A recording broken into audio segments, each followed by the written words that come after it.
ಅಧ್ಯಾಯ 32.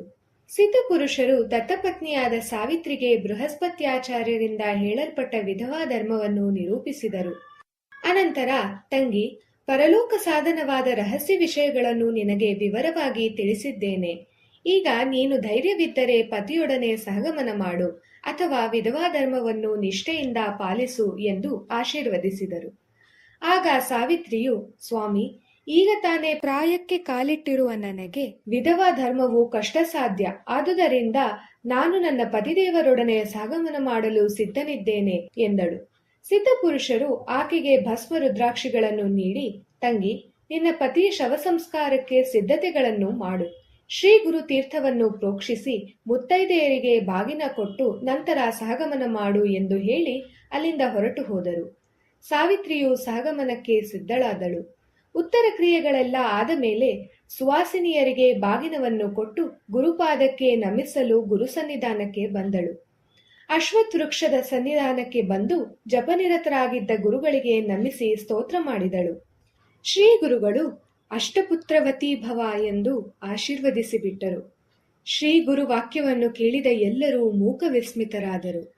ಅಲ್ಲಿದ್ದ ಜನರು, ಆಕೆಯ ಪತಿ ಮೃತನಾಗಿದ್ದಾನೆ, ಚಿತೆಯೂ ಸಿದ್ಧವಾಗಿದೆ, ಈಕೆಯು ಸಹಗಮನ ಮಾಡಲು ಸಿದ್ಧಳಿದ್ದಾಳೆ, ಆದರೆ ಗುರುಗಳು ಅಷ್ಟಪುತ್ರವತಿ ಭವ ಎಂದು ಹೇಳಿದರಲ್ಲ ಎಂದುಕೊಂಡು ಗುರುಗಳಿಗೆ ವಿಷಯವನ್ನು ತಿಳಿಸಿದರು.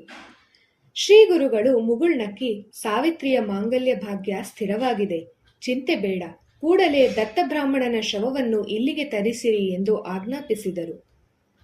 ಶವವಾಹಕರು ಶವವನ್ನು ಅಲ್ಲಿಗೆ ತಂದರು. ಗುರುಗಳು ಶವದ ಕಟ್ಟುಗಳನ್ನು ಬಿಚ್ಚಿಸಿ ತಮ್ಮ ಶಿಷ್ಯನೊಬ್ಬನ ಮೂಲಕ ತೀರ್ಥ ಪ್ರೋಕ್ಷಣೆ ಮಾಡಿದರು.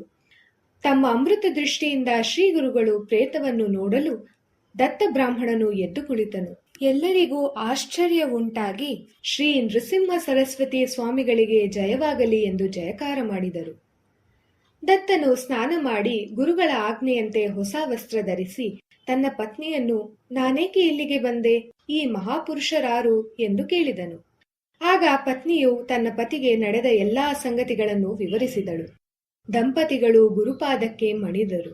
ಶ್ರೀ ಗುರುಗಳು ಅವರನ್ನು ಹರಸಿದರು. ಈಗ ಕಿಡಿಗೇಡಿಯೊಬ್ಬನು, ಸ್ವಾಮಿ, ಸತ್ತವರು ಮತ್ತೆ ಬರುವುದು ಹೇಗೆ?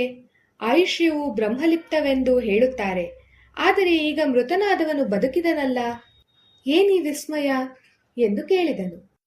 ಆ ಮಾತಿಗೆ ಶ್ರೀ ಗುರುಗಳು ನಕ್ಕು, ಬ್ರಹ್ಮಲಿಖಿತವು ಸತ್ಯವೇ ಸರಿ, ಆದರೆ ನನ್ನನ್ನು ನಂಬಿದ ಈ ಭಕ್ತನ ಮುಂದಿನ ಜನ್ಮದ 30 ವರ್ಷ ಆಯಸ್ಸನ್ನು ಈತನಿಗೆ ಈಗಲೇ ನೀಡಿದ್ದೇನೆ ಎಂದು ಹೇಳಿದರೆಂಬಲ್ಲಿಗೆ ಶ್ರೀ ಗುರುಚರಿತ್ರೆಯ 32ನೇ ಅಧ್ಯಾಯವು ಸಂಪೂರ್ಣವಾಯಿತು.